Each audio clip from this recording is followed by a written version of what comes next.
আল্লাহু আকবার। আপনাদের শহরগুলোতে আস্তে আস্তে সমকামিতা ছড়িয়ে পড়ছে ভিতরে ভিতরে, এবং আল্লাহর আযাব বেশি দূর বাকি নাই। আমার কাছে মনে হয় আল্লাহর আযাব আসতে বেশি বাকি নাই।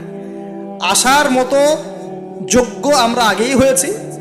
এখন যেটা টিকে আছে আল্লাহর রহমতে টিকে আছে।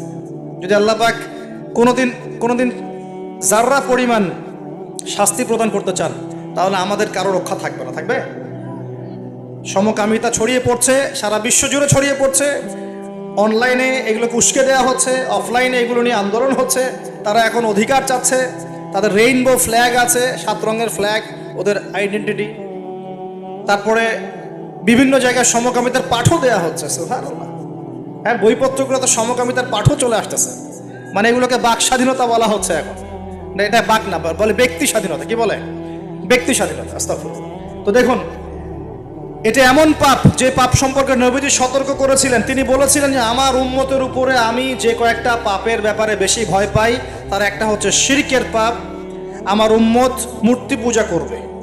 আমি ভয় পাই তাদের উপরে শিরকে খফি, গোপন শিরকের পাপ, যে মানুষ এজন্য নামাজ পড়বে, অন্য তাকে ভালো বলবে। এজন্য আমি ভয় পাই আমার উম্মতের সমকামিতা।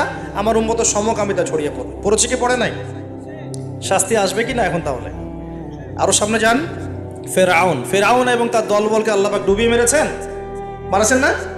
কি পাপের কারণে? অহংকার। সে বলেছিল আনা রব্বুকুমুল আলা, আমি তোমাদের মহান রব। কে বলেছিল? আমি তোমাদের মহান রব। কে বলেছিল? ফেরাউন। আনা রব্বুকুমুল আলা। আল্লাহ পাক শুধু তাকে না, তার পুরো দলবলকে ধসিয়ে দিয়েছে। কোথায়? এই লোহিত সাগরে ডুবিয়ে মেরেছে।